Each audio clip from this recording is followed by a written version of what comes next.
Thank you for joining us today for part 2 of our series on micronutrients.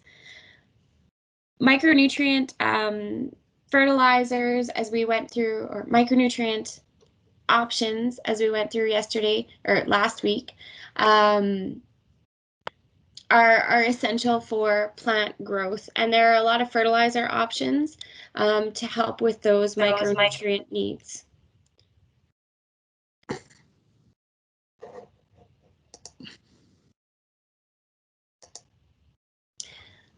Sorry about that, my slide wasn't moving for me.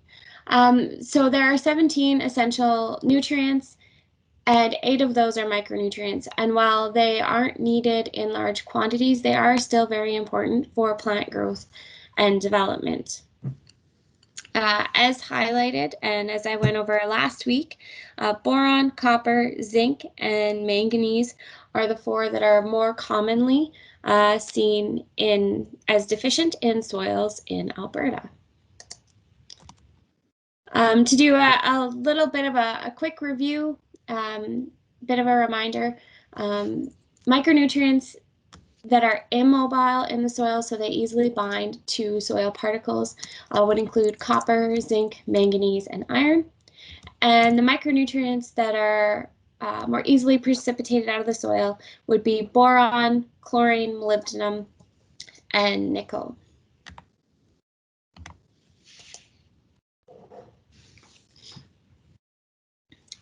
So again, to go over some deficiencies that you might see, while there are nutrients that are mobile or immobile in the soil, they can act very differently within the plants. So micronutrients that are more mobile within the plant will show deficiency symptoms at a lower or older leaf on the plant, whereas immobile nutrients within the plant, such as boron, will show deficiency symptoms in newer growth. It's important to keep in mind for when you're looking at any deficiencies within your plant, whether it's micros or macros, that you're also considering other options that it can be, and taking a full view of the field. So just as a quick example, the pea field here is disease. It can have similar appearances on the leaves to some micro or macronutrient deficiencies, but it's indeed effects of disease.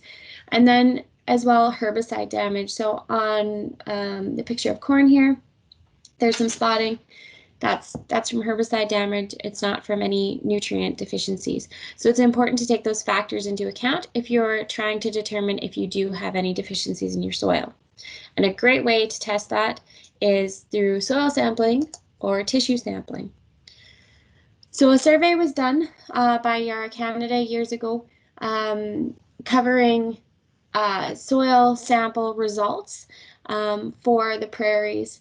And as I mentioned before, in Alberta, copper, boron, zinc, and manganese were shown to have the greatest deficiencies, with copper and boron being the highest. It's not too surprising given our cropping systems and our rotations, with a heavy focus on wheat and canola. Wheat and barley, cereal crops, need quite a bit of copper, as we went through last week, and canola crops rely quite a bit on boron.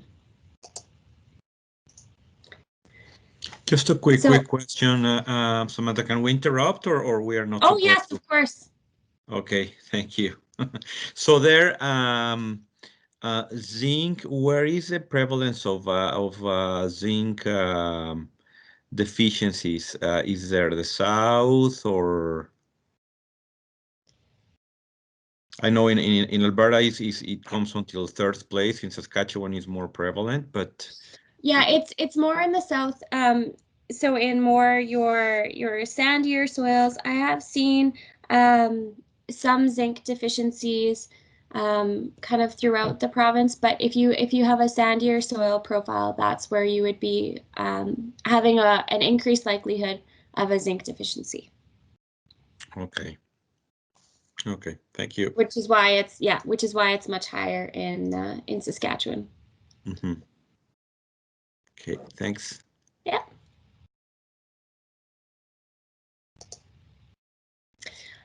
So to carry on, I'd be remiss if I didn't mention for our nutrient stewardship when we're talking about fertilizer products in general. So at Cargill, we're very focused on making sure that any fertilizer products that are going out are the right source of nutrients at the right rate, going into the field at the right time, and in the right place.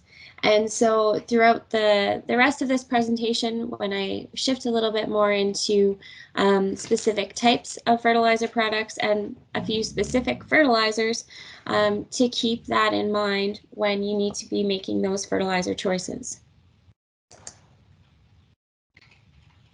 So the more traditional fertilizer option would be granular for both macro and micronutrients. There are numerous options on the market. I started to list quite a few of them and decided that it would take up too much of my slide, so didn't list all of them. But there are a wide variety of options, and they're available in different, in quite a few different forms as well. Typically, a granular micronutrient product has limited availability in the year of its application, but this availability will depend on the formulation and how soluble it is. So a sulfate versus an oxysulfate. A sulfate micronutrient product is more soluble and so will break down faster, be more plant available sooner than an oxysulfate. However, granular micronutrients often have a cumulative effect in the soil as they're applied year over year. However, they do require incorporation within the field. So if you're in a reduced tillage operation or a no tillage operation, that can be a little tricky depending on how you're applying your fertilizers. The other unfortunate side of granular micronutrient products is we're using them in very small quantities still because we don't need as much. So it often creates an uneven field distribution. So you may have areas of the field where you don't have any of your micronutrient fertilizers. As you can see in the image on the screen, the blue, I guess, diamonds are representative of 10% of the fertilizer that's out, and those little granules are spread apart. Or in some instances, you may have quite a few of them together. It depends on how they all flow out. So while it can have a great cumulative effect to build up your soil, there are some cons to using a granular micronutrient product. So another really popular option are foliar micronutrients. Often they're seen more as a product to be used in a rescue or emergency situation. So an example of that would be leaching of boron from heavy rains. In this part of central Alberta, with the high amounts of rain we had, and a lot of the soil sample results I've been looking at, there has been a significant decrease in boron just from how much rain we had. So in a year like this past year, if you're seeing those deficiencies, or you're getting tissue testing done, that's a time when a foliar micronutrient product can have a really great benefit. Most foliar micronutrient fertilizers are in chelate form, so they're very, very plant available. They have extremely high solubility, and so they're taken up by the plant very quickly once they're applied. They're really great to be used in combination with granular products as well. They don't need to be a standalone, especially because the concentration is often much smaller than you would get in a granular product. Another benefit of using a foliar micronutrient fertilizer is you can time it with your pesticide application, so it's not an extra pass over the field. And depending on the product you're using and its analysis and composition, if it has some of your other macronutrients especially, such as nitrogen, it can help the plants overcome the little bit of a lag that they go through after a herbicide application. Another benefit is it's a very even application over your plants, but as I mentioned, it's in much lower concentrations than you would typically see with granular fertilizers. So the next, and I'm really hoping this will work, the next product I want to highlight is Yaravita Pro Coat. And I'm going to try and share a video on my screen that Cargill did several years ago, and hopefully it plays well. If not, please jump in and let me know.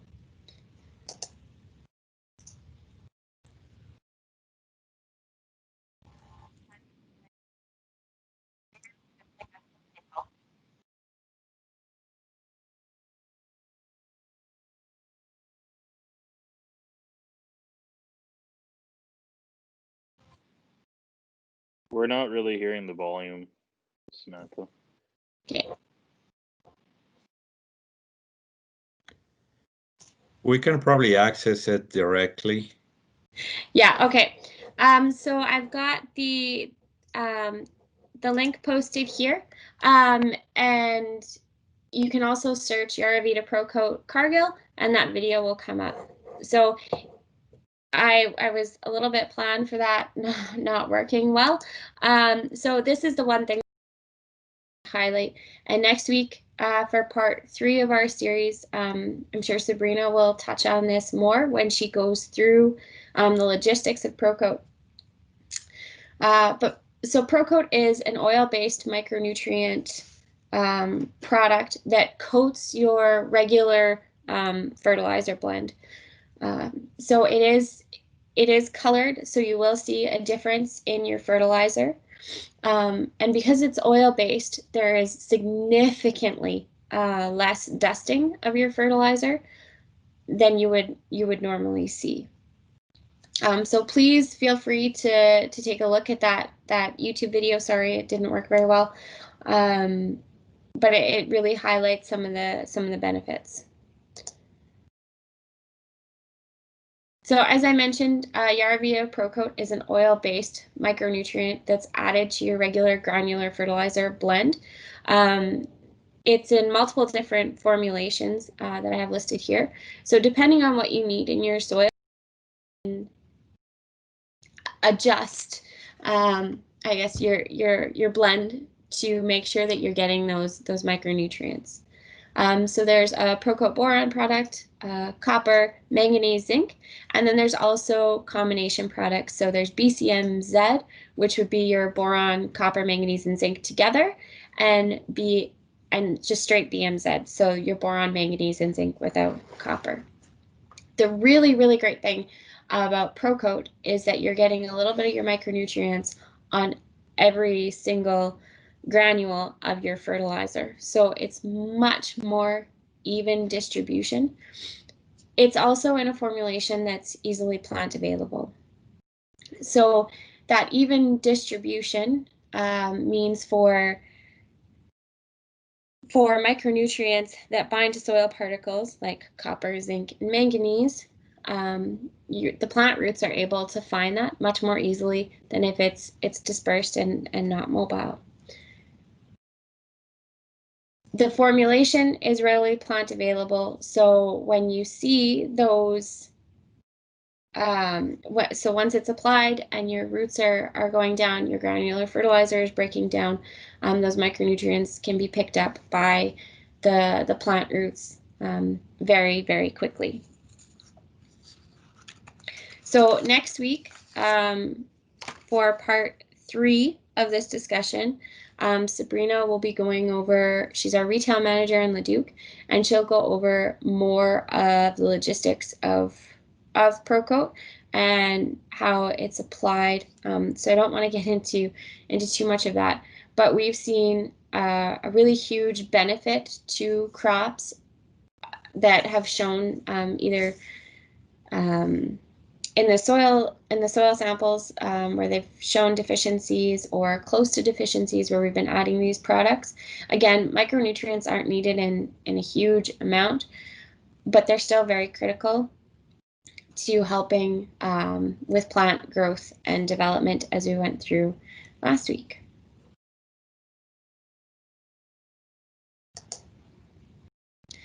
So that's my quick overview of some micronutrient fertilizer options. Please feel free to reach out to myself or your local Cargill rep. We'd be happy to help with any further questions. Again, my apologies for not being able to get that video to work, but please feel free to check that out, as it gives a really good overview and some really good images of ProCoat. And again, next week, Sabrina will go over some more logistics of it. And if you have any questions pertaining to granular products that we carry, and we have a very large list of them, or the foliar products that we carry, please reach out to one of your reps or myself, and we'd be happy to assist you.